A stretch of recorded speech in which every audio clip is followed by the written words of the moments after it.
Bonsoir à tous. Merci Denis Oliven d'être là ce soir.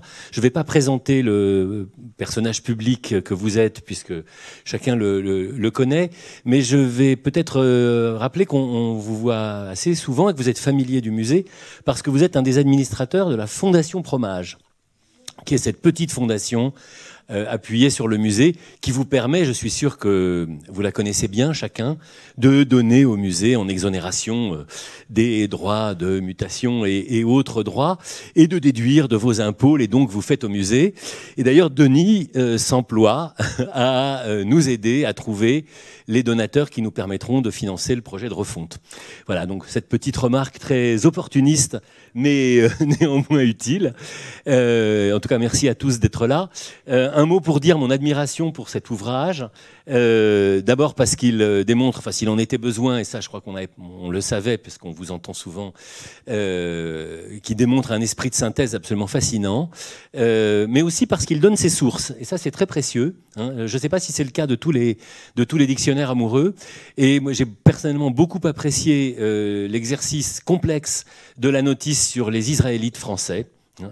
Fort complexe et un peu nostalgique.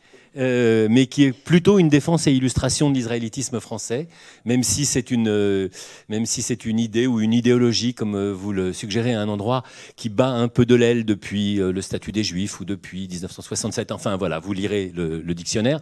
J'ai aussi beaucoup apprécié la notice sur les trotskistes, puisque j'ai moi-même été un trotskiste paranoïaque, comme vous les définissez dans mon adolescence. Hein, il y a prescription, mais voilà. Et il y a une analyse très fine de ces différents rameaux, hein, c'est un peu comme Néandertal, Homo sapiens, etc., etc. Et c'est très savoureux. Il manque, et alors c'est évidemment le jeu avec les auteurs de dictionnaires, il manque, et puisqu'on est dans un auditorium, je le dis, Désiré Engelbrecht, qui est le fondateur de l'Orchestre national de France, excusez du peu, et qui était un éminent israélite. Mais voilà, on ne peut pas penser à tout, c'est déjà une somme, donc bravo. Alors je vous laisse pour cette heure de discussion avec Perrine Simon-Naoum, qui est aussi une de nos administratrices, mais alors là, du musée, et de la Fondation d'ailleurs, qui est professeur attaché de philosophie à l'École normale supérieure. Évidemment, vous signerez le livre à la librairie après, je vous en remercie. Merci. Merci Paul. Paul, vous avez pratiquement tout dit, mais je vais quand même essayer de présenter un peu Denis. Denis, vous êtes en fait comme les chats qui ont 9 vies, sauf que, à la différence des chats, vous les avez toutes en même temps. Donc effectivement, on vous connaît, homme de presse, patron d'édition, intellectuel, auteur d'essais à la lisière de l'économie et de la vie intellectuelle, acteur écouté du débat public. Et Paul l'a rappelé, vous êtes aussi ici chez vous, puisque nous avons le plaisir d'appartenir à la même famille du conseil d'administration de la Fondation Promage et du MAGE.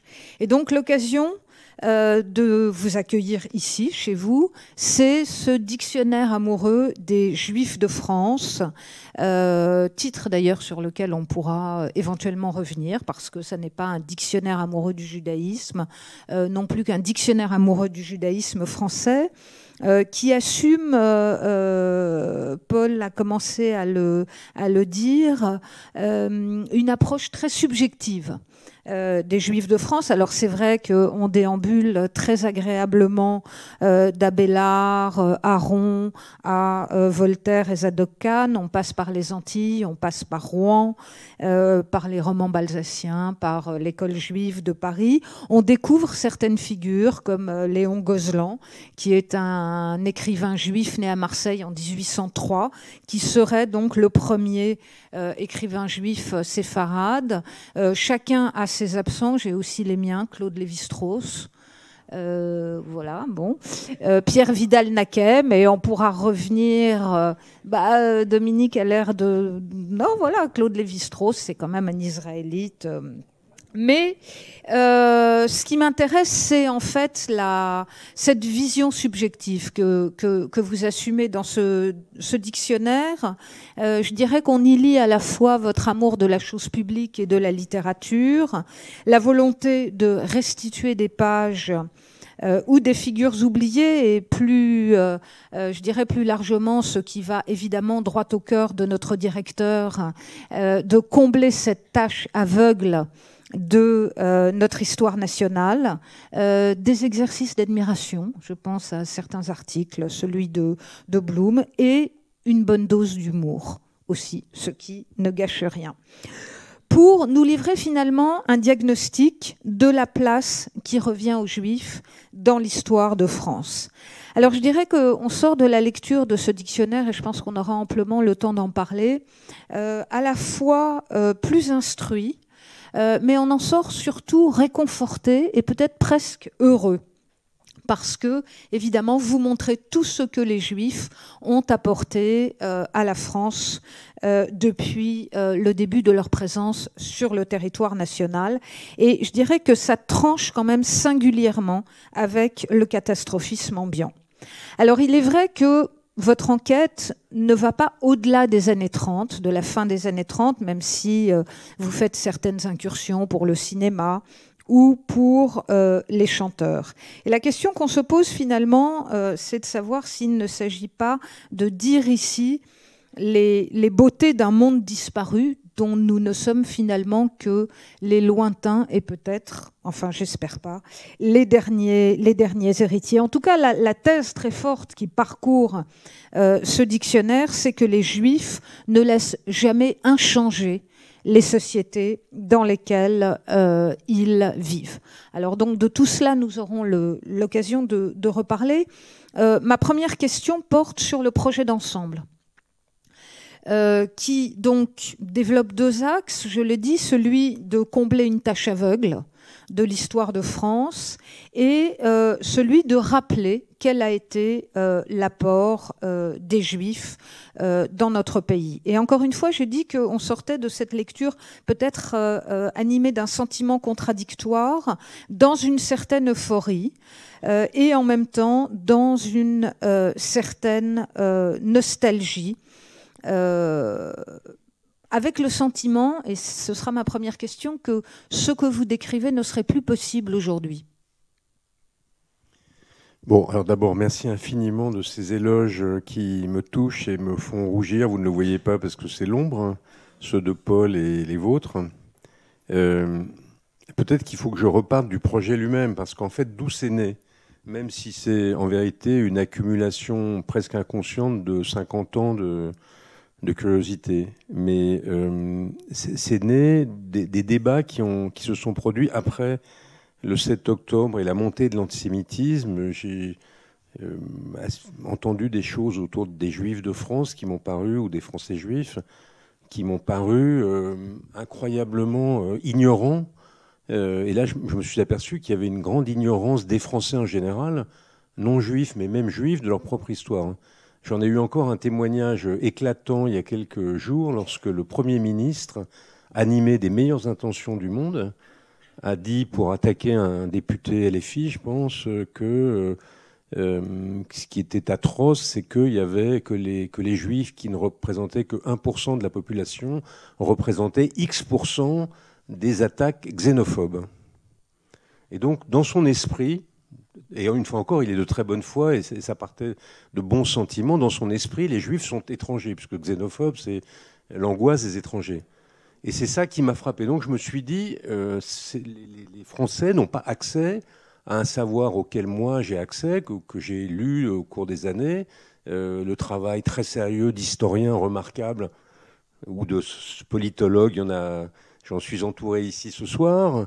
La Somme, qui a été encore publiée récemment par Albin Michel, et tant d'ouvrages autour de l'histoire de cette relation extraordinaire, ancienne, très ancienne, puisque les premières traces de présence juive en France, enfin sur le sol de ce qu'allait devenir la France, c'est en Provence au 1er siècle de notre ère. Donc 2000 ans d'histoire, pas toujours continue, en tout cas pas partout continue, mais 2000 ans d'histoire, une histoire très ancienne et une histoire vraiment extraordinaire. Alors je m'avance sur un terrain, en général, c'est un travail d'amateur, je suis aux historiens du judaïsme ce que les peintres du dimanche sont aux vrais peintres, mais et a fortiori sur le comparatisme de ce qui s'est passé dans d'autres pays. Mais je crois franchement, quand on compare avec l'Allemagne, l'Angleterre, et a fortiori l'Espagne, l'Italie et que sais-je, qu'il n'y a pas d'autre exemple de telles noces entre les Juifs et la France, et évidemment de manière extraordinaire depuis 1791. Donc je me suis dit, je reviens à mon point, je me suis dit, il faut combler ce vide, il faut participer, il faut lutter contre l'ignorance qui est la mère de la méchanceté. Et donc il faut trouver une façon qui ne soit pas académique de re-raconter cette histoire et de donner accès au maximum de gens à cette histoire. Et le dictionnaire amoureux me paraissait la meilleure formule, parce qu'en effet, elle est subjective et parce qu'elle permet de se promener d'une manière gourmande dans une très longue histoire à travers des personnages, des dates, des lieux, sans obligation de bas de page, en assumant la subjectivité et en essayant de faire un tableau qui rende sensible au cœur cette réalité. Voilà, c'est comme ça que c'est. Et là, je me suis aperçu, donc j'en ai proposé l'idée à la collection Dictionnaire amoureux, qui l'a acheté immédiatement. Et là, je me suis aperçu que inconsciemment, j'avais accumulé, j'en parlerai à mon psychanalyste, depuis des décennies, toute une série d'éléments de curiosité. Donc après, il fallait que j'aille rechercher les données, mais je savais où aller chercher. C'est la fameuse histoire du type qui cherche qui tourne autour d'un lampadaire et on lui dit qu'est-ce que vous faites là? J'ai perdu mes clés, mais vous avez perdu là. Non, mais pourquoi vous les cherchez là? Parce que là, il y a de la lumière. Donc moi, c'est exactement ce que j'ai fait. Je suis retourné dans les endroits qui avaient frappé ma curiosité et mon imagination depuis 50 ans, en me disant que s'ils avaient frappé ma curiosité, ils frapperaient la curiosité d'autrui. Alors juste peut-être pour prolonger ce que vous venez de dire, est-ce que vous avez eu des surprises? Est-ce qu'il y a des choses auxquelles vous ne vous attendiez pas? Ou alors est-ce que finalement vous reprenez un itinéraire effectivement balisé depuis 50 ans? D'abord, je fais deux petites précisions que j'ai oublié de faire. C'est un dictionnaire amoureux des Juifs de France. On reviendra peut-être sur l'expression. J'aurais pu dire français juif si j'avais commencé, disons, à partir de la citoyenneté. Mais avant, difficile de dire français juif. Donc, je me suis arrêté. C'est du 1er siècle aux années. Mes derniers personnages sont nés dans les années 1900, 1910 pour les plus jeunes. Donc, Lévi-Strauss aurait pu y être. Je pourrais revenir sur la raison pour laquelle il n'y est pas, parce qu'il a dû naître en 1906 ou 1905. 8. J'ai le cœur qui trépide parce que Dominique Schnapper est là, donc tout ce que je dis peut être... je fais attention à tout ce que je dis. Mais... Oui, bien sûr.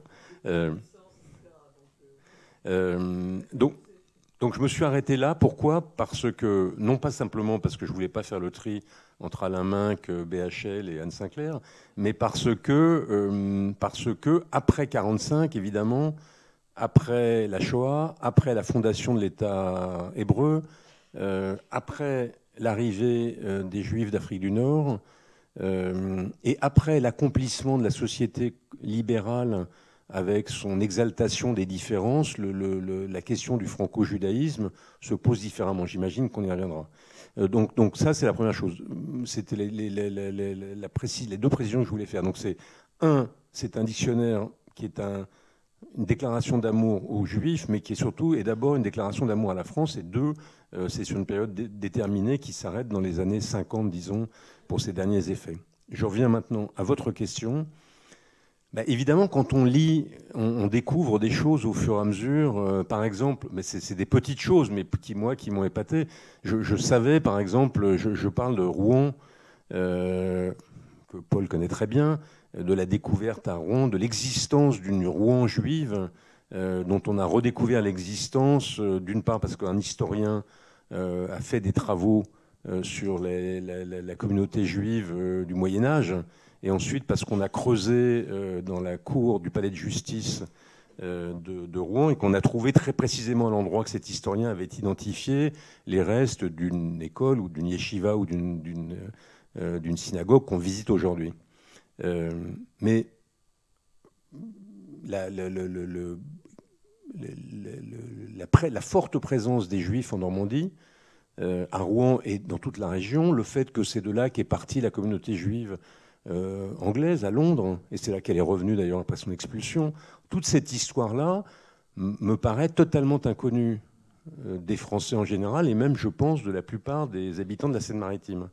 Donc ça va. Mais j'ai découvert à cette occasion, ce que j'ignorais moi, parce que cette histoire de Rouen, la Juive, je la connaissais depuis longtemps, qu'il y avait eu une deuxième présence des Juifs à Rouen au XVIIIe, XIXe siècle, XVIIIe, à travers les Juifs de Bordeaux, les néophytes de Bordeaux qui étaient revenus s'installer à Rouen et qui avaient refondé une présence juive. Donc voilà, je donne un exemple qui peut paraître anecdotique, mais et qui bien sûr est très connu des spécialistes, mais qui pour moi est une manière précisément de rendre sensible à la conscience de ceux qui l'ignorent ce qu'est cette longue, profonde histoire enracinée des Juifs dans le territoire de ce qu'est la France aujourd'hui. Alors précisément, vous articulez, vous définissez ce que vous appelez un franco-judaïsme, que vous articulez autour du patriotisme et de l'attachement à la France, dont ce dictionnaire, je dirais, est l'émanation la plus contemporaine. Bon, moi, j'ai beaucoup de réticence sur cette notion de franco-judaïsme parce que c'est une notion qui vient en fait de James Darmstaedter. Vous en parlez d'ailleurs et c'est très agréable de trouver enfin un article sur les frères Darmstaedter dans son ouvrage Les Prophètes paru en 1892. Il me semble que donc ce franco-judaïsme qui est l'axe principal du dictionnaire, donc encore une fois qui montre tout l'amour que les Juifs et l'engagement des Juifs, non seulement dans la chose militaire, mais dans la chose politique et intellectuelle, et on y reviendra. Je dirais qu'il n'a jamais été seulement du côté d'un judaïsme heureux en France. Il y a toujours une tension qui le traverse, et Darmstaedter en est l'un des représentants. Est-ce que le fait donc de vous être arrêté à la fin des années 30 n'était finalement pas une forme d'esquive ? Est-ce que vous ne faites pas de ce franco-judaïsme un portrait un peu irénique ? Et n'y a-t-il pas, je dirais, pour le meilleur et pour le pire, une plus forte continuité dans l'histoire des Juifs en France ? C'est-à-dire que je serais tenté de répondre oui et non. Bien sûr, je vais revenir sur Darmstaedter et autour de lui d'ailleurs, parce qu'au fond, cette thèse a essaimé, elle a été inspirée par d'autres, on en trouve les échos chez Renan et d'autres. Mais évidemment, ce serait fou de nier l'antisémitisme, l'antijudaïsme chrétien, l'antijudaïsme socialiste, l'antisémitisme racial qui s'est déployé en France et souvent de manière très très vive. Mais cette histoire-là est très connue. Donc c'est vrai que faisant un dictionnaire amoureux des Juifs de France, j'étais moins concentré sur cet aspect que sur l'autre, que je trouve moins connu. Parce que ce qui me frappe et ce que je trouve incroyable, pour tout dire, presque incompréhensible, mais que peut-être la thèse des Darmstaedter explique, c'est que malgré cet antijudaïsme, puis cet antisémitisme, qui finalement n'est pas propre à la France, l'amitié ou l'aménité ou la capacité d'insertion des Juifs dans la nation, d'accueil par la nation française des Juifs et d'adhésion des Juifs à la nation n'a pas été empêchée. Elle s'est même... alors on parlera après de ce qui s'est passé pendant la guerre, mais c'était la fameuse formule. Il y a deux façons de lire le phénomène. C'est l'affaire Dreyfus, est-ce que c'est une flambée d'antisémitisme brutale, ou bien, comme le disait le père de Lévinas, un pays qui est capable de se révolter pour défendre un capitaine juif injustement accusé par des antisémites et de finalement l'innocenter, c'est un pays où on doit se précipiter pour aller vivre. Parce que ce que je trouve curieux, c'est pas qu'il y ait de l'antisémitisme, parce qu'après tout, c'est pas propre à la France. Ce que je trouve curieux, c'est les antidotes le contrepoison qui naît naturellement, enfin qui naît dans la nation française et qui va triompher. Quand on lit, par exemple, il y en a plein, mais quand on lit Peggy, un personnage comme Peggy, fils d'une chaisière venu d'un milieu pauvre, socialiste d'abord, donc normalement très perméable à l'anti-judaïsme socialiste, puis ensuite nationaliste et chrétien, et qui a une telle compréhension du fait juif, une telle empathie, sans d'ailleurs qu'elle ne soit suspecte, selon la fameuse formule, c'est quoi un philosémite? C'est un antisémite qui aime les juifs.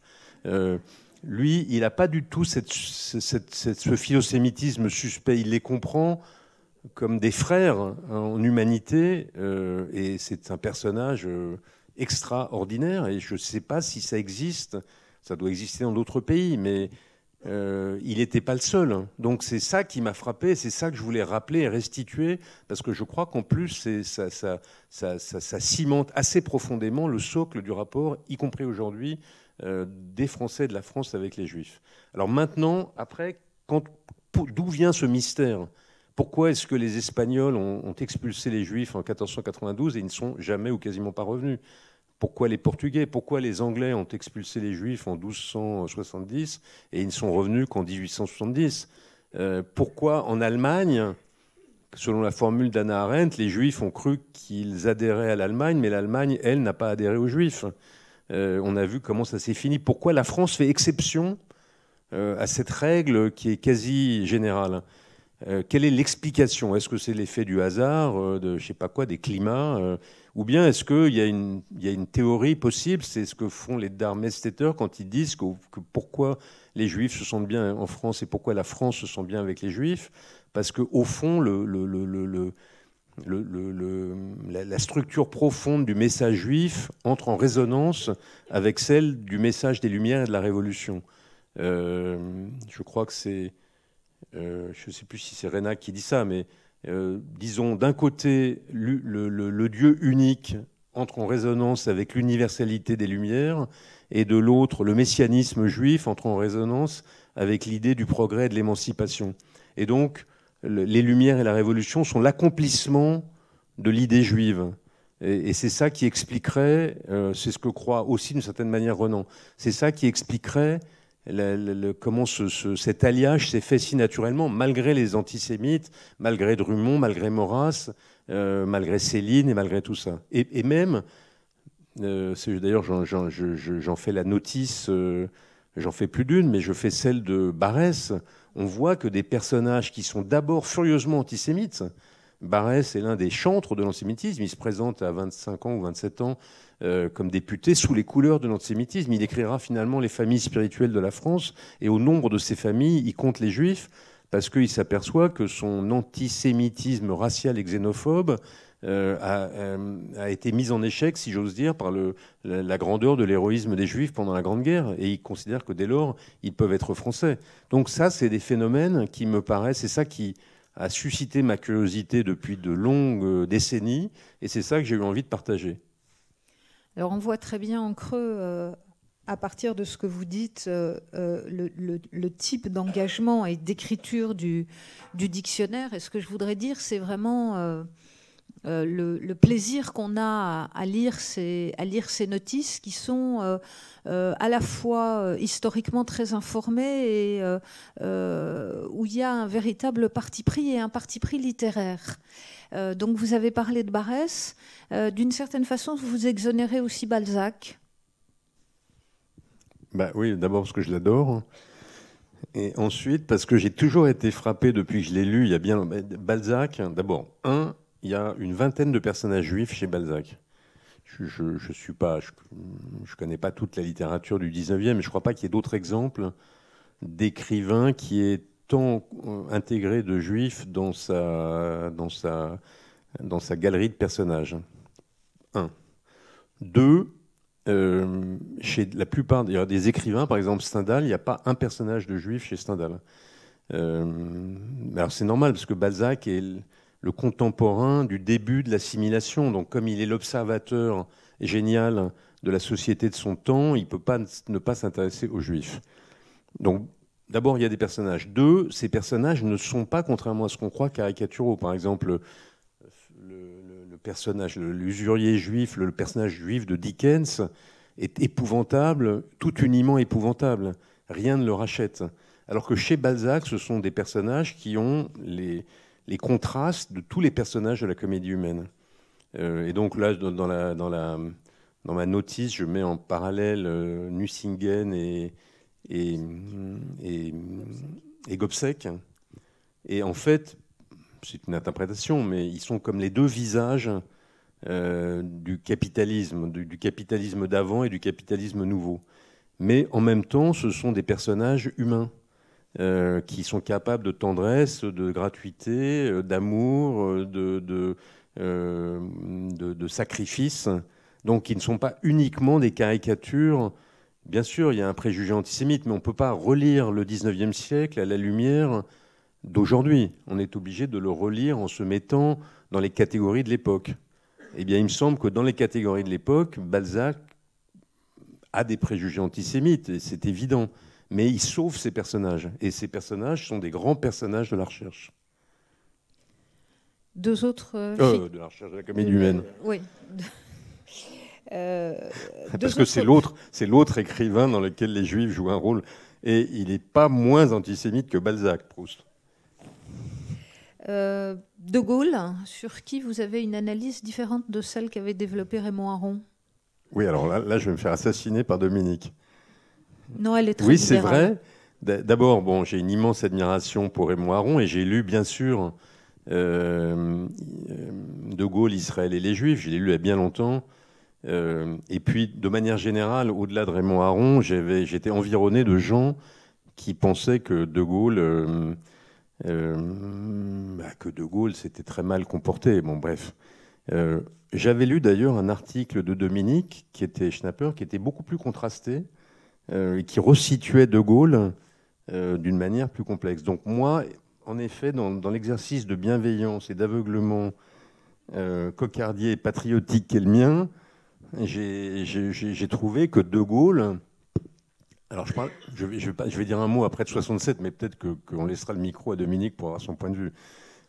Mais d'abord, j'ai trouvé que c'était fascinant de voir que ce personnage issu d'une famille catholique, traditionnelle, nationaliste, maurassienne, lectrice de l'Action française, même si le père de Gaulle connaissait Bergson et l'admirait apparemment, et même si il n'avait pas été anti-Dreyfusard, ce qui est déjà beaucoup. Pas sûr qu'ils aient été pro-Dreyfus, mais ils n'étaient pas anti-Dreyfusard. Donc, il vient d'une famille quand même qui le destinait à être antisémite.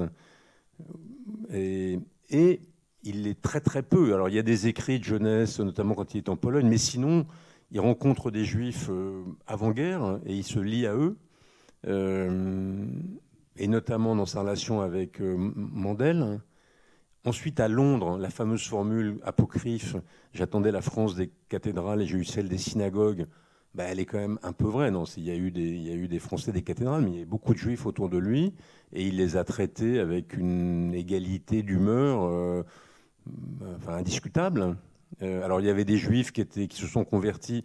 Il y a cette formule aussi qu'on lui prête, je ne sais pas si elle est vraie ou pas, que la conversion de Schumann fait peut-être un chrétien en plus, mais pas un Juif en moins. Je ne sais pas exactement ce qu'elle veut dire, mais donc il est avec les Juifs. Il considère qu'il s'inscrit au fond dans l'histoire de la République, et quelle que soit votre origine, vous pouvez avoir accès par vos talents et vos mérites aux postes qui sont légitimes. Donc il a pu constater leur engagement, leur héroïsme. Il y a René Cassin, il y a Schumann, il y a Pawlewski, enfin ils sont très très nombreux autour de lui, auxquels il rendra honneur après la guerre. Donc sur tout ça, il se comporte vraiment d'une manière indiscutable. Ensuite, il y a ses rapports avec l'État d'Israël avant 67, où je raconte, tout le monde le sait, mais moi ça m'a amusé, j'ignorais, j'ai découvert à cette occasion que Albert Cohen vient le rencontrer pour le Congrès juif mondial et rend compte de ses rapports avec l'État d'Israël. Donc au départ, il ses relations avec l'État d'Israël sont plutôt positives et il a de l'admiration pour Ben Gourion. Il le dit à plusieurs reprises, il le reçoit 2 fois après son élection. Donc, et puis après, il y a cette fameuse conférence de 67, dans laquelle il y a 2 parties au fond. Mais là encore, je marche sur des œufs, je fais attention à tout ce que je dis. Il y a son analyse de 67. Elle est presque prophétique. Quand il dit que l'occupation des territoires, l'annexion des territoires va engendrer... et puis, il y a la fameuse expression « peuple sûr de lui et dominateur ». Et au fond, le principal reproche, si j'ai bien lu ce que disaient les gaullistes de l'époque, notamment Raymond Aron, c'est d'avoir... Il y a 2 choses. Il y a sûr de lui et dominateur. Bon, Gary, interprétant De Gaulle, dit que c'était positif dans son esprit, parce que si on avait dit ça des Français, il en aurait été content. Mais il y a surtout le fait d'unir dans une même expression tous les Juifs, ceux d'Israël et ceux de France. Et donc, ça implique l'idée de la double allégeance. C'est comme s'il récusait tout ce qui avait précédé et l'inscription des Français dans la nation, des Juifs français dans la nation.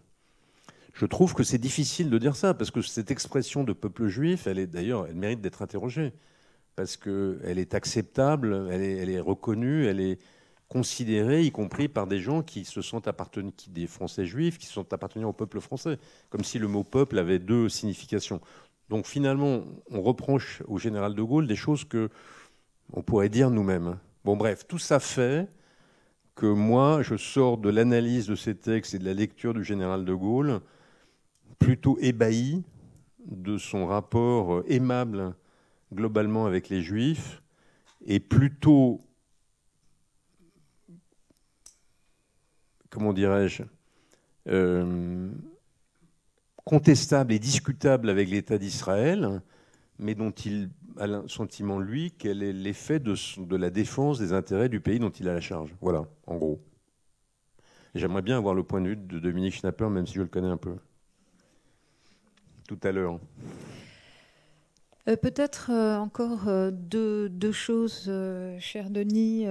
D'abord, on redécouvre certaines personnalités. Ce n'est pas pour rien qu'on les trouve dans votre dictionnaire amoureux. Je pense à Léonce Nordman et je pense à Pierre Massé, dont on trouve aussi une très belle évocation sous la plume de Robert Badinter. Je pense que ce n'est pas pour rien que vous avez commencé votre carrière dans les grands corps de l'État. Léonce Nordman et Pierre Massé ont trouvé une mort tragique, on le sait, dans les camps d'extermination. Qu'est-ce que ça nous dit du rapport des Juifs à l'État et du rapport des Juifs à l'État aujourd'hui ? Alors d'abord, évidemment, moi j'ai été nourri, comme toute ma génération, je ne sais pas si c'est vrai pour Paul ou pas, mais je pense par exemple que l'engagement dans l'extrême gauche, moi je suis né en 60, l'engagement dans l'extrême gauche était complètement lié au fantasme de la résistance et de la guerre. Parce que, bêtement, j'avais l'impression que les Juifs ne s'étaient pas tenus à la hauteur de ce qu'ils auraient dû faire face à la persécution dont ils étaient les victimes. Je suis revenu de ça très vite. Hein. Mais il y avait, je pense, pour ma génération, l'idée que nous, on n'allait pas se laisser marcher sur les pieds. Et donc, on était engagés dans l'extrême gauche, principalement, en tout cas pour ce qui me concerne, moins par la lecture, comment dirais-je, sérieuse et studieuse de Karl Marx que pour la bagarre avec la rue d'Assas. Et puis, je me suis aperçu que, en vérité, la présence des Juifs dans la résistance avait été considérable. D'ailleurs, je consacre une entrée à ça. La résistance juive d'un côté, et d'autre côté, les Juifs dans la résistance, dans ses différentes composantes. Et évidemment, Massé et Nordman sont 2 grandes figures héroïques. Ils étaient tous les 2 avocats, et l'un n'a pas été héroïque au sens où il est rentré dans la résistance, mais il a défendu fièrement face au maréchal Pétain et aux lois discriminatoires contre les Juifs la la cause des Juifs et leur appartenance à la nation et leur opposition à ces mesures qui trahissaient les lois de la République. Il a fini à Auschwitz. Et Nordman, lui, il est rentré dans la résistance et il a été fusillé. Il est mort à Auschwitz? Non, il a été fusillé, Nordman. Ouais. Donc c'est deux grandes figures de la résistance, mais distinctes l'une de l'autre, mais que j'ai trouvé, comment dirais-je, symbolique de quelque chose à côté de quoi j'étais passé adolescent et qu'il serait bon de connaître.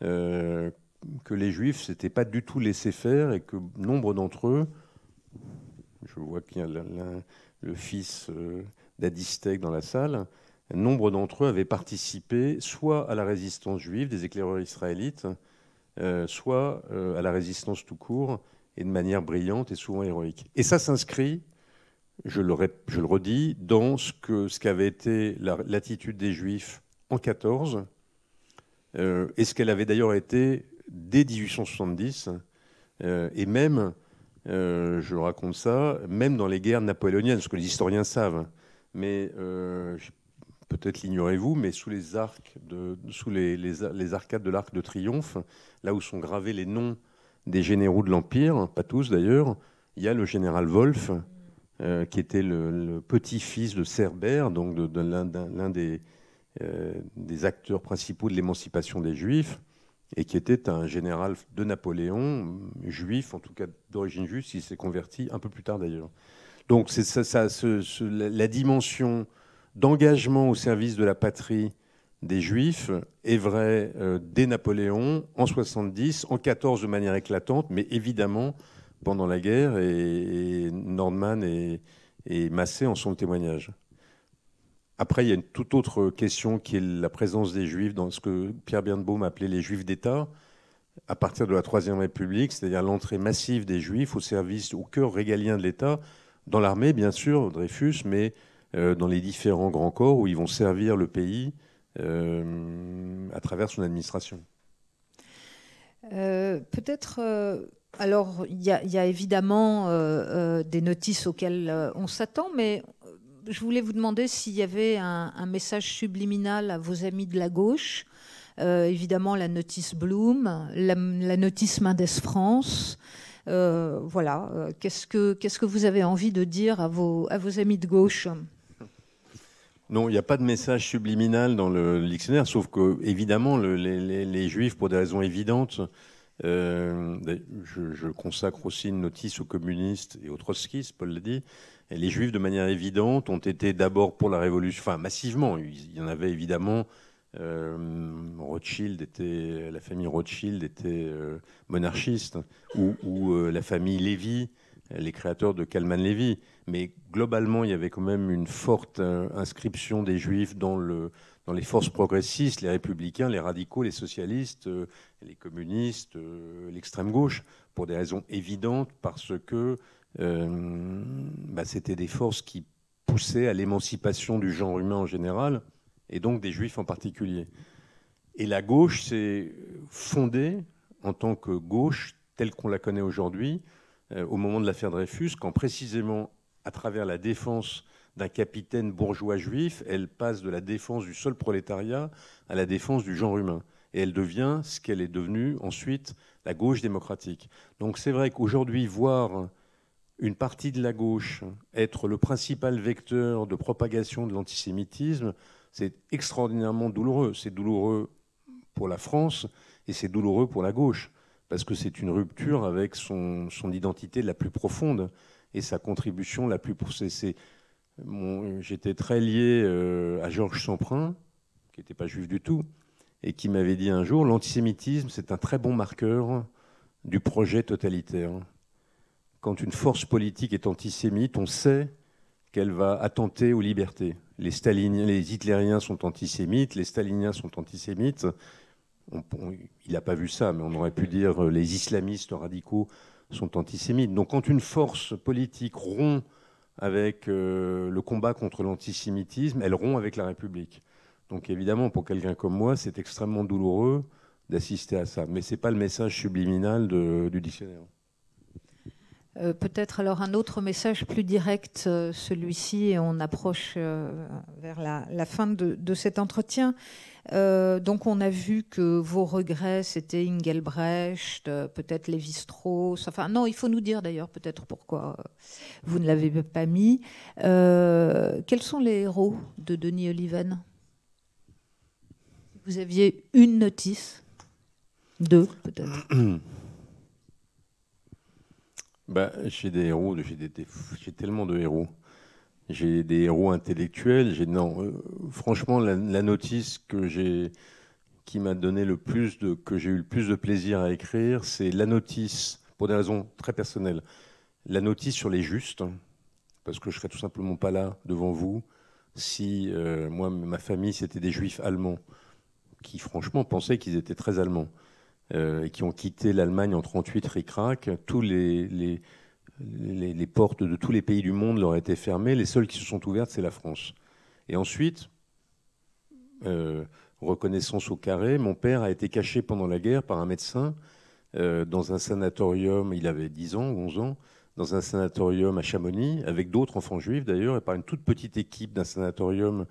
Le médecin était très catholique. Et d'ailleurs, mon père, impressionné par ce médecin en 43, je crois, lui a dit, l'a interrogé sur le point de savoir s'il pourrait se convertir. Et le médecin lui a dit, ah non, d'abord on va gagner. C'était en 43. Et puis moi, j'ai recueilli un enfant juif, je rendrai un enfant juif. Une fois que tout ça sera fini, et quand tu seras plus grand, on en reparlera. Pas mal quand même. Donc moi, j'ai fait une notice sur les justes, et quand on lit la notice de chacun des justes, c'est incroyable, quoi. C'est incroyable parce que être un salaud, me semble-t-il, c'est la pente naturelle du genre humain. Parce qu'on est lâche, on a peur, mais être un saint, risquer sa vie pour cacher des juifs, franchement, il y a quelque chose d'incompréhensible. Et quand on lit ces témoignages ou quand on voit les films, la simplicité, l'humilité de ces gens, le fait qu'ils ne comprennent pas qu'on les honore, a quelque chose de bouleversant. Pas bouleversant pour un juif, bouleversant parce que ça vous réconcilie avec l'humanité de l'homme. Donc, eux, ce sont mes héros. Et d'autre part, j'ai dit la notice sur la résistance. J'ai une admiration immense pour ces gens de tous âges, d'ailleurs, de toute profession, ces juifs qui se sont engagés avec des destins absolument incroyables et un courage héroïque contre le nazisme. Alors, on l'aura compris, et ce sera ma dernière question. C'est en fait une histoire familiale qui traverse la plupart de ces notices. Une histoire qui est mise en mots, littéraires et mémorielle. Alors, je ne vais pas vous demander, Denis Oliven, quel est votre propre rapport au judaïsme, mais comme nous avons des fils qui sont très unis, je voudrais vous demander quel est votre souhait pour leur rapport au judaïsme, pour leur avenir? C'est très difficile de répondre à cette question parce que moi-même, j'ai grandi dans une famille qui était finalement d'un côté très juive, la preuve, et de l'autre côté pas du tout. Pas du tout au sens où elle n'était pas du tout religieuse, mais alors pas du tout. Elle était même pour la moitié d'entre elles anticléricales, puisqu'ils étaient communistes. Absolument pas communautaire. J'ai participé à aucune. J'étais pas aux éclaireurs israélites. Mes copains d'enfance n'étaient pas juifs. Enfin, j'étais pas du tout dans un milieu juif. Et pourtant, c'était présent. Donc, il y avait une formule chez moi que je reprends, qui est dans le livre, qui était... Et en même temps, ils assumaient, à aucun moment, ils n'ont imaginé de ne pas assumer ce qu'ils étaient. Donc, il y avait une formule chez moi que je cite dans le livre, qui était être juif, ça ne se demande pas, ça ne se refuse pas et ça ne se porte pas. Très israélite au fond. Je crois que c'est un emprunt à Churchill sur les décorations. Donc voilà, c'est comme ça que j'ai grandi. Et puis, je suis quand même le produit de mon époque, de l'exaltation des différences, des marches des fiertés. Tout à coup, on se met à porter des kippas, ce qui, dans ma jeunesse, était inimaginable. Je crois que j'ai attendu il y a une trentaine d'années, de voir des kippas dans la rue. Enfin, je ne parle pas des kippas dans la synagogue. D'ailleurs, je suis rentré dans une synagogue finalement assez tard. Mais maintenant, évidemment, je suis pris par ce mouvement. J'ai un fils qui, à travers la philosophie, est revenu à un certain judaïsme religieux libéral. Donc, il m'a emmené dans la synagogue, ce que je n'ai jamais fait de ma vie. Et maintenant, je l'accompagne pour les offices du Kippour, ce qui, si mes grands-parents me voyaient, ils seraient éberlués. Je me rappelle qu'un jour, je suis rentré, il m'avait dit, je crois qu'il y avait votre fils aussi, il m'avait dit, est-ce que tu peux nous prêter ton appart pour... on fait un dîner avec des copains. C'était un vendredi soir, mais je n'avais pas noté que c'était un vendredi soir. Et alors je lui ai dit, oui, bien sûr, j'étais allé au cinéma, et puis en rentrant, j'ouvre la porte, et là, je vois une demi-douzaine ou une douzaine de jeunes gens et de jeunes filles, les jeunes gens avec des kippas, des chandeliers. Je suis rentré, je dois dire, un peu effrayé, en me disant, mais qu'est-ce qui est en train de leur arriver? Bon, finalement, tout ça se fait gentiment, et c'est un retour aimable à la tradition. Donc, non, moi, la seule dette que j'ai reçue de mon père, que j'ai transmise à mes enfants, et dont j'espère qu'ils la transmettront à leurs enfants, c'est l'amour de la France. Je me sens comme dans le dictionnaire de Marc Bloch, le testament spirituel de Marc Bloch, avant tout et tout simplement français. Français juif, mais français. Donc je me fiche de leur... Enfin, j'espère qu'ils assumeront leur identité juive et leur origine. Après, la forme que ça prend, c'est leur problème, mais j'espère qu'ils resteront bien dans la ligne patriotique qui est la mienne et qui était celle de mon père et qui sera, je l'espère, celle de leurs enfants. Ben merci, je crois que c'est une bonne façon de finir cet entretien. On va donner, j'imagine qu'il y a des questions, donc on ouvre la parole à la salle. Alors nous, on ne vous voit pas, mais il faut lever la main. Je peux peut-être poser une question à Denis Oliven. Oui. J'aimerais qu'on revienne sur la question de l'israélitisme, parce que c'est quand même une spécificité française, et c'est quelque chose d'extrêmement intéressant, puisque c'est vraiment l'incarnation de la possibilité d'intégration, sans forcément qu'il y ait assimilation. Et ce que je voulais vous demander, est-ce que vous seriez d'accord avec cette idée que l'assimilation, c'est un choix individuels qui ne regardent que ceux qui sont pris dans cette question-là, alors que l'intégration, c'est un devoir, et un devoir mutuel, le devoir de celui qui doit s'intégrer à la société d'accueil et le devoir de la société d'accueil de l'intégrer. Et du même coup, je me dis que cette question de l'israélitisme français est quand même brûlante, puisque si on l'appliquait aujourd'hui à la population musulmane, on pourrait lui dire, il y a là un exemple formidable d'intégration réussie, qui n'implique pas forcément l'assimilation, peut-être, mais pas forcément, mais en tout cas qui implique la conscience du fait que, en arrivant dans une société, on a à la fois un devoir d'intégration, de s'intégrer, et puis aussi, on peut demander à cette société de nous fournir les moyens de nous intégrer. Et je trouve qu'aujourd'hui, il y aurait une leçon à assumer publiquement face à certaines revendications identitaires, identitaristes, musulmanes, et notamment face à l'affichage des signes d'appartenance religieuse dans l'espace public, qui est quand même très éloigné de la tradition française de modestie, de pudeur, de discrétion dans l'affichage d'une religion.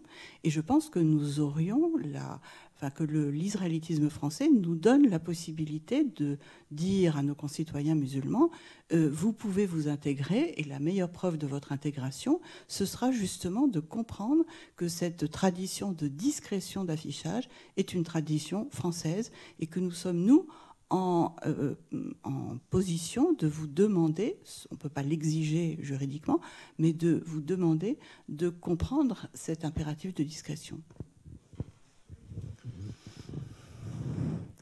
Ça me semble, c'est une question qui a été très discutée, débattue, donc je me sens un peu... je ne suis pas sûr d'avoir les lumières pour vous répondre. Je peux vous dire ce que je...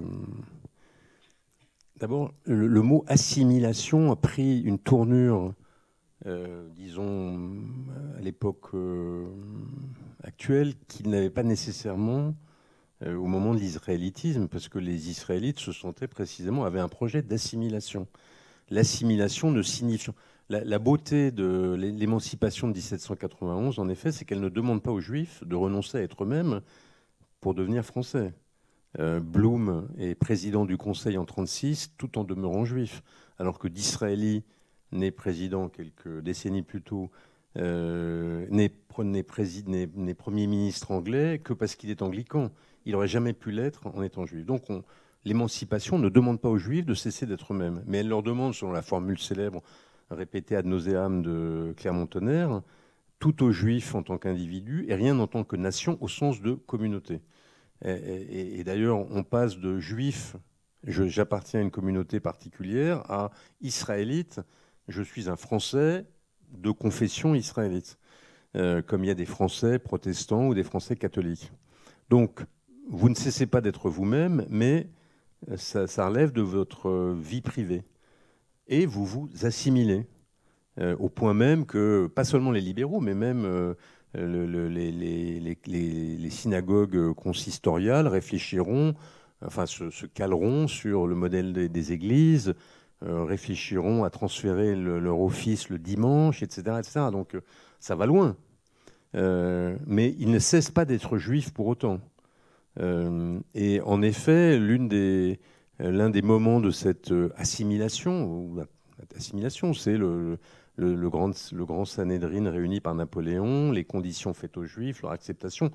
En gros, ça revient à quoi? Ça revient à dire, tout ce qui, dans votre loi particulière, est contradictoire avec la loi commune, vous l'abandonnez, ou vous le réservez à votre vie privée.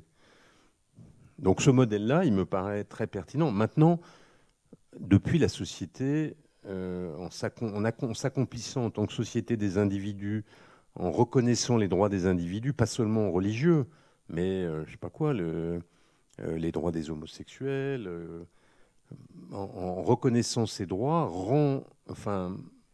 instille, pour reprendre les catégories de Régis Debray, de la démocratie dans le modèle républicain. Donc instille du droit à la différence, de la reconnaissance de la différence. Et donc, il me paraît difficile de demander aux musulmans de ne pas porter le voile, même si ça me choque, moi, à titre personnel. Mais on ne peut pas leur demander de ne pas porter le voile si on laisse les juifs porter la kippa, même si ça n'a rien à voir, parce qu'on pourrait contester le voile pour de mille autres raisons. Donc, je crois que le modèle d'assimilation très, très profond du 19e et du 20e, vous pouvez oublier, s'il ne se reproduira plus jamais, moi, j'adorais qu'il se reproduise. Moi, je préférais qu'on ne voit pas de kippa personnellement. Je ne pense pas que ça vous empêche d'être juif et qu'on ne voit pas de voile. Mais je crois que ça, on peut oublier. En revanche, que le socle, ce qu'il a de plus profond, et notamment la laïcité, ces règles principales de la laïcité, continuent de s'appliquer, qui en effet un effort d'assimilation à la nation, me paraît un effort qu'on ne doit pas abandonner.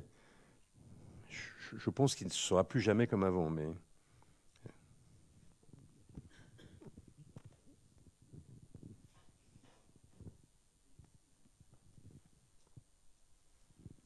Une fois encore, on devrait poser toutes ces questions à Dominique Schnapper. Elle est bien plus ferrée à glace que moi sur le sujet.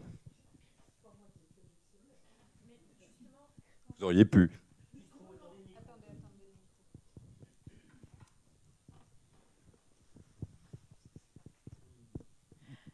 Justement, quand vous dites « ce ne sera plus jamais comme avant », pourquoi ? Pourquoi ? Parce que il y a plusieurs phénomènes. Alors, je parle des Juifs. Il y a plusieurs phénomènes qui ont quand même modifié le rapport des Juifs avec la nation. La Shoah, même si, une fois encore, il faut le rappeler, là encore, il y a une exception française, puisque 75% des Juifs vivant en France ont échappé à l'extermination, alors que partout ailleurs dans l'Europe occupée, c'est entre 75 et 90% qui ont été exterminés. Donc c'est un cas, il n'est pas unique, mais c'est un cas exceptionnel. Donc la Shoah, tout de même, on a vu des gendarmes français conduire des Juifs à Uveldiv. Donc ça a marqué le rapport des Juifs avec la France, ça l'a forcément marqué. La création de l'État d'Israël, puisque jusqu'à la création de l'État d'Israël, il n'y avait pas d'autre... la question de savoir à quelle nation on appartenait ne se posait pas. La création de l'État d'Israël crée une distraction dans cet univers bien réglé. Alors après, ça n'empêche pas d'être français, puisque depuis le début, d'ailleurs la France, je raconte tout ça, mais ça a été raconté par d'autres, mais les Français étaient très très peu sensibles au sionisme, ils s'y sont convertis très tard, pour cette raison évidente, que ça venait choquer leur projet patriotique. Mais de fait, même si vous n'avez, pour reprendre l'expression de Raymond Aron, qu'un lien spirituel avec Israël, ou même si vous êtes lié à Israël, pour reprendre l'expression de Lévinas, par le pacte d'Auschwitz, autrement dit, même si vous ne vous projetez pas comme un jour potentiellement israélien, et que vous vous projetez comme définitivement français, vous avez quand même un lien avec un pays qui n'est pas la France, un lien profond. Voilà, ajouter à ce qu'on vient de dire sur l'accomplissement de la société des individus, tout ça fait que le franco-judaïsme, dans sa pureté israélite, celui-là, il a été très transformé. Mais ça ne veut pas dire, je crois profondément, que le socle du lien entre la France et les Juifs est très très solide. Même si c'est métamorphosé, le socle est très solide. Et le rapport d'affinité, d'affection entre la France et les Juifs et la France persiste. Bonsoir. Vous avez parlé avec beaucoup de franchise de votre relation à la religion juive. Et quel est votre rapport avec Israël? Quelle relation vous avez avec Israël? C'est peut-être c'est très étrange, hein, c'est peut-être ce qui me relie le plus au judaïsme. Moi-même, ça m'étonne. J'ai présidé, quand j'étais jeune, dans mon lycée, le comité France-Palestine. Et à l'époque, mais bon, on était à une autre époque. À l'époque, les trotskistes n'étaient pas hostiles. C'était pas du tout l'hostilité au sionisme tel qu'on le voit aujourd'hui. C'était l'idée qu'il fallait un État binational, communiste. Enfin bon, bref. Mais donc, j'étais pas du tout. Et mon père, intelligemment, mon père avec qui j'avais jamais parlé de ça, a décidé, quand il a appris ça, il m'a jamais parlé de ça. On n'a jamais eu de débat sur la question. Et il a décidé qu'on allait en Israël. Et il m'a emmené chez un de ses cousins qui dirigeait un kibbutz à la frontière du Golan, qui était un kibbutz de la Shomer Hatzaïr, le kibbutz Baram. Que des socialistes, que des mecs de gauche, ultra sympas. Et après, d'ailleurs, j'y suis revenu l'été suivant, pour 1000 raisons.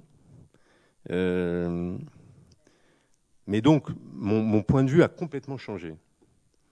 Et j'étais, alors évidemment, c'était des sionistes, socialistes, la gauche de la gauche israélienne, pacifistes, enfin bon, qui se défendaient leur territoire. Et à partir de là, je me suis senti relié à l'existence de l'État d'Israël. Non, pas du tout. Je n'ai jamais imaginé que j'aurais pu vivre là-bas. Je n'ai pas cessé de considérer que mon passé et mon avenir étaient français. Mais je me suis senti lié à l'État d'Israël, inconditionnellement lié à l'existence de l'État d'Israël. Pas du tout inconditionnellement lié aux politiques du gouvernement israélien, mais inconditionnellement lié à l'existence de l'État d'Israël. Et la formule que je préfère, je crois, et qui retrace exactement mon sentiment, c'est celle de Raymond Aron, quand il a dit « Si les nations laissent mourir ce petit État, les raisons de vivre me manqueront. » C'est quelque chose que je ressens. Voilà, donc à partir de là, j'ai toujours été un défenseur de l'existence de l'État d'Israël. J'ai pas tellement été, en vérité. J'ai été un peu, mais pas tant que ça. Et ça m'a pas empêché d'être critique récemment sur la politique conduite par le gouvernement, que je n'aime pas du tout. Mais ça n'a pas de rapport. Oui. Et d'ailleurs, pour moi, c'est un marqueur. Hein. Quand quelqu'un me dit qu'il est antisioniste, je me dis, attention, danger. Quand il me dit, je déteste la politique de Netanyahou, pas de problème. Ou je déteste les colonies, ou que sais-je. Mais quand il me dit, je suis antisioniste, quand il considère que sioniste est une insulte, je me dis, attention, danger. Il est soit ignorant, ce qui est possible dans 80% des cas, soit malfaisant. Les deux, ouais. Bonsoir. Vous avez parlé des antidotes qui distinguent la France des autres pays européens, des antidotes contre l'antisémitisme. Pensez-vous qu'ils fonctionnent toujours aussi bien aujourd'hui parce que beaucoup de Français juifs se sentent assez seuls depuis. Je pense qu'il y a deux choses. Je ne veux pas du tout minimiser ce qui se passe, hein, mais je pense qu'il y a deux choses. Il y a la réalité et l'impression que ça produit. La réalité, si vous prenez la radiographie 2024 faite par l'IFOP pour la Fondapol de l'antisémitisme, très intéressante, les chiffres sont extrêmement clairs. 65% des Français n'ont pas ou peu de préjugés antisémites. On a tous des préjugés. Moi, je suis épaté que les gens aient peu de préjugés antisémites. Parce qu'on a tous des préjugés sur tout et n'importe quoi. Pourquoi il faut vraiment que les juifs soient particuliers pour qu'on ait peu de préjugés sur eux. Donc 65%, c'est pas rien. Ensuite, il y a 25% des gens qui ont des préjugés antisémites de manière conséquente. Préjugés antisémites, c'est une dizaine, je crois, d'items. Est-ce que les juifs ont plus d'argent? Est-ce que les juifs ont du pouvoir dans la presse? Est-ce que les juifs tiennent la politique? Si vous en cochez 6 ou 7, vous rentrez dans la catégorie des 25%. Il y a 25% de gens qui ont des préjugés antisémites, mais qui ne tolèrent pas la violence contre les juifs. Et ça, c'est 3 catégories dans lesquelles c'est surreprésenté. Les électeurs d'extrême droite, j'ai plus les chiffres en tête, mais si c'est 25% pour la France, les électeurs d'extrême droite, ça doit être 35%. Les jeunes de moins de 34 ans, ça doit être 40%. Et les personnes interrogées issues de la communauté arabo-musulmane, ça doit tangenter les 50%. Mes chiffres sont peut-être pas bons, mais je me gourre peut-être de 5 ou 6%, mais c'est à peu près ça. Donc ceux-là, ils ont des préjugés antisémites, mais ils n'accepteraient pas pour autant qu'on frappe un rabbin dans la rue. Et puis, il y a 10% de gens qui ont des préjugés antisémites et qui tolèrent ou même souhaitent la violence, le passage à l'acte. Donc, les 25%, c'est un antisémitisme de préjugés, et les 10%, c'est un antisémitisme d'action, d'agression. C'est ceux-là qui sont le cœur du problème. Et là-dedans, il y a 3 catégories dans lesquelles c'est surreprésenté. C'est étonnant d'ailleurs.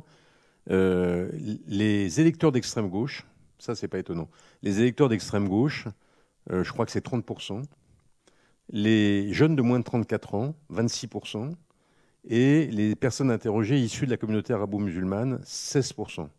Ce qui est étonnant, c'est qu'ils sont la première catégorie des préjugés antisémites, mais la dernière, si j'ose dire, des préjugés antisémites conduisant à l'action.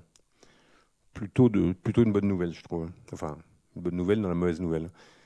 Voilà, donc il y a 10% en France de gens qui sont dangereux.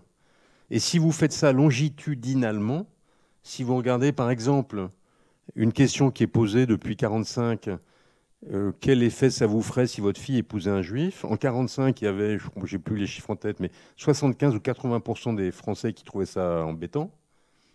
Et aujourd'hui, c'est 7 ou 8%. Donc, le fond de l'opinion française n'est pas antisémite, ou en tout cas pas d'une manière qui conduise à des actes antisémites. C'est quand même, je veux dire, c'est un progrès considérable. Dans la France que j'adore du 19e siècle, du monde rêvé de l'israélitisme, si on avait fait ces sondages, on ne serait pas là. Donc le fond, le socle français est extrêmement solide. Et les sondages sur Israël montrent la même chose si on compare à l'Espagne, par exemple. Et on l'a vu au moment des manifestations du 7 octobre.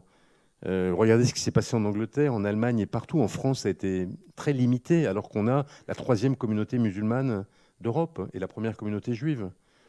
Donc le fond... Alors ensuite, cet antisémitisme se manifeste de manière extrêmement voyante, brutale, dangereuse, et notamment pour les juifs qui vivent comment dirais-je, dans les zones où cette population dans lesquelles l'antisémitisme est surdéterminé sont très présents. Il y a eu 11 juifs assassinés en France depuis l'épouvantable kidnapping d'Ilan Halimi, assassinés par des islamistes, en vérité, par des gens animés d'une idéologie islamiste. Et ça se passe toujours au même endroit. Donc c'est vrai que si vous êtes un juif religieux portant une kippa, ayant une mezouza sur votre porte ou ayant un nom très juif en Seine-Saint-Denis, je comprends que vous soyez inquiet. Donc il faut qu'on tienne compte de ces deux éléments.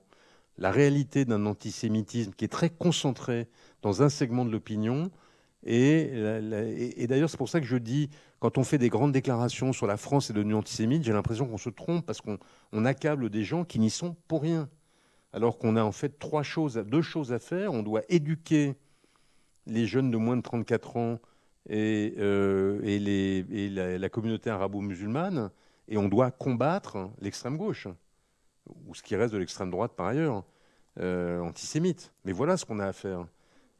Par ailleurs, on fait tout ça dans un univers dans lequel, si on compare aux années 30, il y a des lois anti-antisémites parmi les plus sérieuses du monde occidental développé, parce que non seulement elles condamnent, elles permettent de réprimer l'antisémitisme, mais elles permettent de réprimer le négationnisme, ce qui n'est pas évident.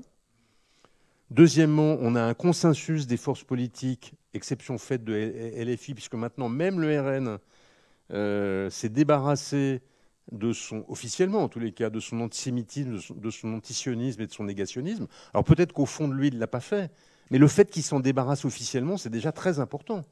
Si vous comparez à la situation du 19e ou même des années 30, si vous lisez les débats parlementaires de l'époque, ça n'a simplement rien à voir. Donc je ne crois pas qu'il faille minimiser l'antisémitisme, mais il faut le remettre en perspective et il faut le combattre. Moi, je ne vois pas pourquoi la conclusion que je tirais du fait qu'il y a 10% d'antisémites en France, c'est que je vais leur lâcher le terrain. Je veux dire, il y a des juifs en France, sur le sol de France depuis 2000 ans. On ne va pas s'en aller maintenant parce qu'il y a 10% de mecs qui nous emmerdent. On va les combattre. Enfin, c'est comme ça que je le vois, moi. Peut-être... Oui, moi, je voudrais nuancer peut-être un peu ce que tu dis, parce qu'il y a une fracture quand même qui est très importante et qui se voit cette année, c'est au niveau des collèges, des lycées et de l'université. Et si tu veux, là, donc tu dis, voilà, il n'y a que 10% des gens qui commettent des actes violents ou pensent à commettre des actes violents. Il y a quand même une violence symbolique. Voilà, on est bien placé pour savoir l'un et l'autre que cette violence symbolique, elle se diffuse très très largement à l'université, très largement dans les grandes écoles. Et donc à ce moment-là, il y a cette génération non seulement de jeunes qu'on éduque dans la haine, ou en tout cas dans la bien-pensance de l'idée que les Palestiniens sont des victimes universelles et que donc il y avait ce sondage, je crois que c'était à Paris 1, fin août, entre des étudiants, les juifs pour ou contre. Je veux dire, c'est quand même... C'était pas un sondage, c'était une boucle WhatsApp entre des étudiants. Ouais. Non, mais évidemment, tu as raison. Mais je voudrais être clair, je ne nie pas du tout ce qui se passe. Et je trouve que la plus mauvaise nouvelle, c'est les moins de 34 ans. Ça, c'est un énorme sujet. Mais c'est un sujet, je veux dire une fois encore, peut-être que c'est mon optimisme naïf, mais l'Église s'est purgée de son anti-judaïsme chrétien qui a empoisonné la vie des Juifs pendant plusieurs millénaires. On est capable de combattre ce nouveau variant du virus antisémite, et on est d'autant plus capable de le combattre qu'il est limité numériquement. Même s'il touche la jeunesse qui est dramatique, il est limité numériquement. Et il est très très lié à la question du Proche-Orient. Mais moi, je le vois même dans ma propre famille, des jeunes gens qui devraient pourtant être, par leur histoire, sensibilisés à la question et qui reprennent des trucs qu'ils entendent dans la rue et dont ils n'ont même pas mesuré, pas dans la rue, dans le débat, parmi leurs camarades, et dont ils n'ont même pas mesuré la signification. Donc je ne dis pas du tout que c'est négligeable et qu'il faut s'en ficher et que tout ça va passer. Continuons de vendre des dictionnaires à mots et tout ira bien. Non, il faut les combattre violemment, mais sévèrement. Mais il ne faut pas tirer des conclusions hâtives ou de mauvaises conclusions d'un vrai problème. Oui, bonjour, Monsieur Oliven. Je suis en haut. Ah oui. Vous y avez plus ou moins répondu, mais je voulais savoir, est-ce que vous considérez que le gouvernement français lutte suffisamment contre l'antisémitisme aujourd'hui ? Est-ce que vous considérez effectivement que les Juifs de France ont un avenir dans ce pays au regard de l'explosion des actes antisémites? Je pense que vous avez une vision extrêmement optimiste des choses. Les derniers sondages ont montré effectivement qu'une grande partie de la jeunesse française est de plus en plus a des idées de plus en plus stéréotypées en fait sur les Juifs, et en particulier dans la communauté arabo-musulmane. Je voulais avoir votre sentiment là-dessus, sur ces deux points. Je vous ai un peu répondu par les chiffres. Maintenant, je pense que oui, les autorités françaises, franchement, elles sont actives. Peut-être qu'elles peuvent l'être davantage. Hein. C'est ce que moi, je suis pas spécialiste, et donc j'ai tendance à croire ceux qui se battent sur le terrain et qui disent qu'on pourrait faire mieux. Mais franchement, un pays qui, dans son panthéon, c'est-à-dire à l'endroit où il loge ces grands hommes, l'expression est malvenue, mais ces grandes femmes et ces grands hommes qui illustrent la nation, un pays qui fait rentrer en l'espace de quelques mois Jean Zay, Simone Veil, Robert Badinter et bientôt Marc Bloch, et ce, avec l'approbation d'une très large partie de l'opinion, avec des cortèges le long des rues pour accueillir la dépouille, ou en tout cas le cénotaphe de Badinter. Je pense que c'est un pays dans lequel on peut vivre longtemps. On n'a aucune raison, je le redis, on n'a aucune raison de ne pas faire. Quand on lit l'affaire Dreyfus, on voit comment les juifs, et les non-juifs d'ailleurs, se sont mobilisés pour défendre Dreyfus dans un climat d'antisémitisme qui a simplement rien à voir avec aujourd'hui. Mais rien. Je veux dire, si on vivait le quart de ce qu'ils ont vécu, on serait parti depuis longtemps. Ils ne sont pas partis. Ils n'avaient pas tellement de façon de partir. Ils ne sont pas partis, ils se sont battus, ils ont gagné. Pourquoi est-ce que nous, on ne se battrait pas? Je pense que le sujet est tout à fait adressable, accessible. Il est beaucoup plus limité que l'antisémitisme auquel ont été confrontées les générations passées et dont elles ont triomphé. Alors, précisément, il y a une entrée qui m'a beaucoup ému, c'est celle sur Gilles Isaac. Magnifique, c'est un personnage. Voilà, quand tu me disais les surprises, il y a en effet Jules Isaac, c'est l'historien français, héros de la Grande Guerre, disciple de Péguy, enfin ami de Péguy, combattant de l'affaire Dreyfus, et c'est l'auteur du manuel que nos grands-parents et nos parents, dans lesquels nos grands-parents et nos parents ont appris l'histoire de France, le Malais et Isaac, et qui, après la guerre, une partie de sa famille ayant été exterminée, sa femme, sa fille, son petit-fils, et lui ayant échappé par miracle, s'est lancé dans le combat pour purger l'Église de son anti-judaïsme. Et il a écrit des livres, notamment l'un qui est très célèbre sur l'enseignement du mépris, mais surtout, il a été un opérateur actif. Il est l'un des pères spirituels de Vatican II. Et voilà, donc en effet, Paul, tu as raison, c'est un exemple merveilleux. On peut combattre et transformer les choses.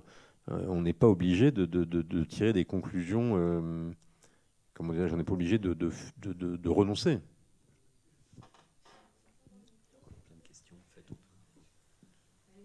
Non, je voulais simplement dire à l'auteur que j'ai adoré son livre, j'ai beaucoup aimé son livre. Nous pourrons rediscuter du général de Gaulle, il faudra du temps pour ça.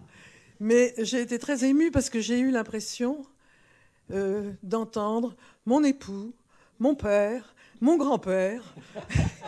Et je me suis sentie vraiment en famille. Vous êtes peut-être le dernier de ces Israélites que j'ai beaucoup aimé parce que ce sont les miens et dont je suis sûre que vous êtes un admirable représentant, mais je ne suis pas sûre que vous soyez très représentatif de la situation actuelle. Comme moi d'ailleurs, nous sommes plus représentatifs. C'est le meilleur hommage qu'on puisse me faire, franchement.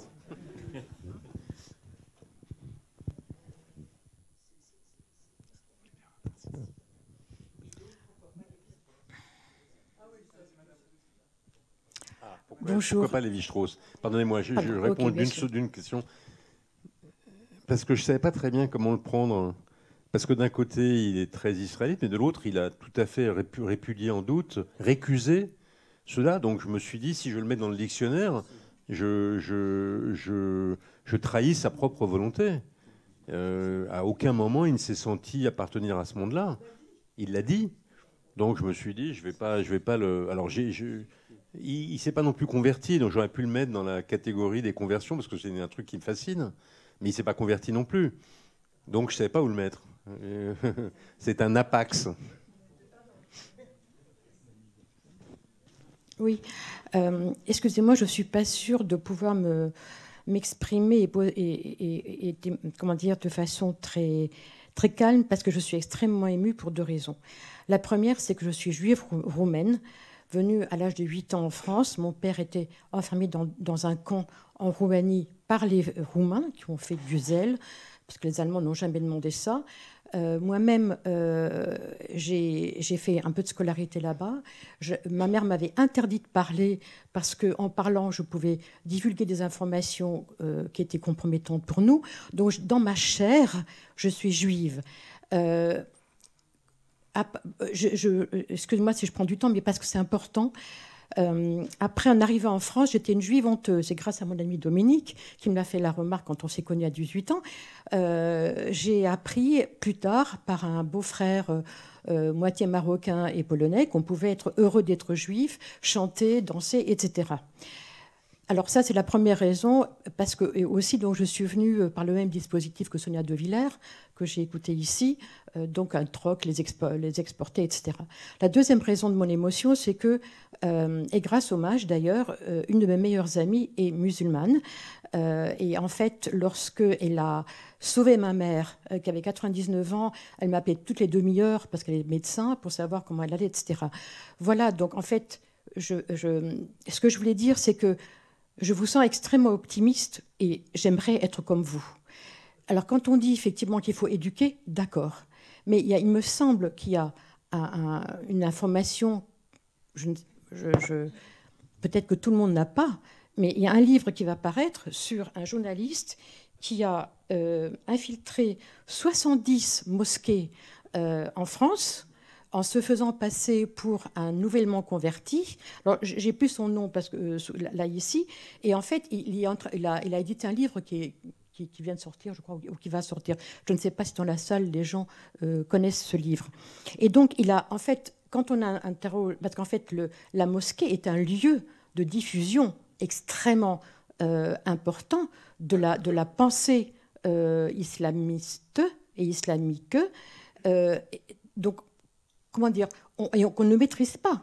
Et en fait, ce qu'il a dit, c'est que un imam, autant il est surveillé quand il s'exprime de façon officielle, autant là, ayant lui en face, donc comme il se présentait comme étant un converti de nouvelle date, mais s'informant pour encore mieux appliquer, disons, l'islam, en fait, comment dire, et il y a quand même un certain nombre de personnes qui ont lu le Coran, dont des personnes ayant appartenu à l'islam, qui sont aujourd'hui apostats. Et on sait bien que le Coran, et c'est prouvé, en fait, comment dire, punit de mort les apostats. Il y a des personnes comme comment dire, Fadila Baroufi, que vous connaissez sans doute, qui est une anthropologue. Je prends beaucoup trop de temps, c'est ça. Donc en fait, qu'est-ce que vous pensez de cet aspect d'information qu'on ne maîtrise pas? C'est ce qui se passe dans les mosquées, la diffusion de certaines morales. Et je pense que c'est un problème très important, puisqu'encore une fois, c'est la communauté arabo-musulmane est la première catégorie de surreprésentation des préjugés antisémites. Et je pense que quand tout à l'heure on me disait est-ce que l'action de lutte contre l'antisémitisme est efficace, il me semble qu'elle bute sur un sujet, c'est qu'on ne veut pas nommer ce point parce qu'on ne veut pas, et c'est normal, montrer du doigt, discriminer la communauté arabo-musulmane qui dans sa majorité n'est pas antisémite.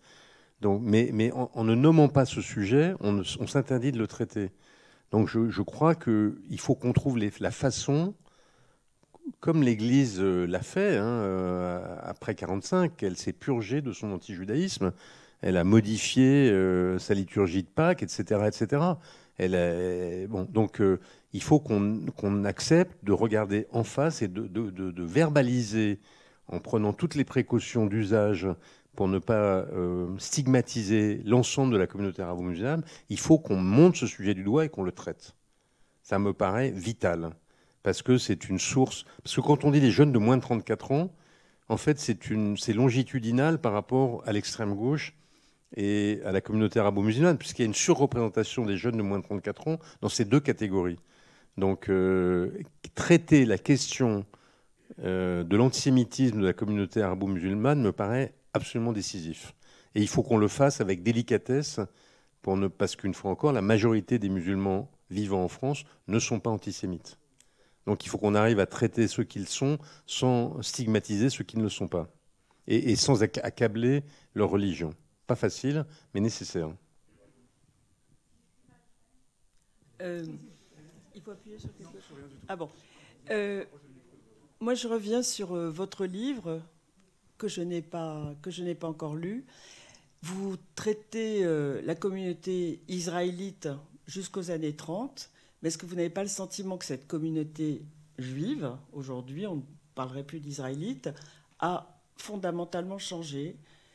Et vous parliez de l'attachement à l'État d'Israël, qui peut-être aujourd'hui, parfois, a pris le pas sur l'attachement de la communauté israélite par rapport à la France, pour l'avoir vécu à multiples reprises dans des manifestations contre l'antisémitisme, où on était, par exemple, où on était amené à défiler avant tout sous un drapeau israélien, ce que je me refuse à faire.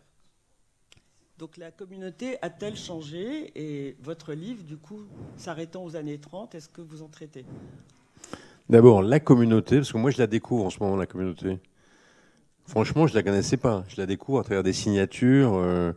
Je pense qu'il y a les juifs, il y a même des juifs, et puis il y a la communauté. Et la communauté, c'est tout autre chose. Donc déjà, pour moi, c'est une découverte. Quand on me disait la communauté juive, donc je pense que déjà, les deux ensembles se recouvrent, mais sont différents. Il y a 400 000 ou 500 000 juifs en France. Je ne sais pas, la communauté, c'est combien? C'est 20%? C'est 30%? J'en sais rien. Mais ça me... Donc déjà, c'est deux sujets un peu différents. Hein? Je ne parlais pas de communauté religieuse. Non, mais même la communauté, les gens qui ont une vie communautaire. C'est-à-dire les gens qui se vivent comme d'abord juifs et qui ont envie de fréquenter d'abord des juifs. Vous savez, c'est mon fils me racontait cette blague que je trouve excellente. C'est quoi la différence entre un juif orthodoxe et un juif assimilé? Un juif orthodoxe ne fréquente que des juifs orthodoxes, alors qu'un juif assimilé ne fréquente que des juifs assimilés. Donc, donc la communauté, oui, c'est vrai. C'est vrai que lorsqu'on a manifesté, encore que quand il y a eu la grande manifestation contre l'antisémitisme, il n'y avait finalement pas tant de drapeaux israéliens que ça. Donc je pense que la communauté très active, en effet, son destin, elle est fondamentalement sioniste. Pour une part d'entre elles, elle est très religieuse, ou elle est religieuse, mais c'est une partie du judaïsme français. Je ne crois pas que ça recouvre la totalité du judaïsme. Je ne sais pas comment, je n'ai pas de sondage, il a dû y en avoir, je n'en ai pas pris connaissance, je le ferai peut-être pour le tome 2, mais je ne suis pas sûr, ce que vous dites est très vrai du judaïsme très communautaire, je ne suis pas sûr qu'il soit vrai du judaïsme des 400 ou 500 000 juifs en France, qui sont probablement plutôt comme avec un camailleux de sensibilité qui va d'un sionisme pas forcément militant, mais très profondément ressenti, à un rapport, le sentiment que j'ai moi à l'égard de l'État d'Israël, et des gens, même certains, qui s'en fichent. Donc je pense qu'on a un dégradé de relations que la communauté au sens propre ne représente pas. Je dis pas, c'est pas du tout une critique de la communauté, elle a tout à fait le droit d'exister, il n'y a pas de problème avec ça. Mais je pense qu'elle ne représente pas la totalité du judaïsme français. Alors, je vous renvoie à la réédition de Juifs et Israélites de Dominique Schnapper avec une nouvelle préface, donc où il y a un ensemble, une typologie élaborée en 1980 que Dominique Schnapper reprend et actualise. Peut-être une dernière question, il est 8h30. Oui, j'aimerais revenir à votre livre. Si j'ai bien compris, il est né du constat d'une méconnaissance de la littérature par des auteurs juifs. Aujourd'hui, quelles sont les actions d'après vous, qui permettrait justement d'augmenter un petit peu cette connaissance, un peu comme aux États-Unis, je crois, où il y a le mois de la culture des auteurs noirs ou autre. Qu'est-ce qui permettrait de diffuser davantage? C'est pas une méconnaissance de la littérature juive, c'est une méconnaissance de la longue histoire qui réunit les Juifs et la France. Bah, je pense que c'est un vrai sujet. Je pense qu'on devrait. Alors, après, les autorités vous diront, mais écoutez, on a d'autres problèmes plus urgents. Mais je pense que tout effort qui est fait, alors, une fois encore, je cite en épigraphe une formule que, en fait, j'ai résumé 2 paragraphes de D'autres jeunesses de Peggy, d'une formule qui n'est pas de lui, qui est de moi. Donc, par précaution, j'ai dit, Peggy dit à peu près, si les antisémites connaissaient les Juifs, ils cesseraient de les détester. J'ai la croyance naïve que si on racontait cette histoire, les gens auraient un autre regard. Mais je crois surtout qu'il faut qu'on fasse un truc ciblé. Il faut vraiment qu'on cible l'éducation de la jeunesse. Il faut qu'on cible la communauté arabo-musulmane. Voilà, ça, il faut qu'on fasse un effort pour expliquer ce que sont les Juifs, qu'est-ce qui se passe en Israël, qu'on fasse un effort de pédagogie pour lutter contre l'ensemble des stéréotypes antisionistes et antisémites qui génèrent les 10% dont j'ai parlé. Et ça, je pense que c'est un combat qu'on doit conduire. Pas facile, parce que les profs disent eux-mêmes que, depuis Samuel Paty, etc., que cet effort d'éducation est très difficile à conduire.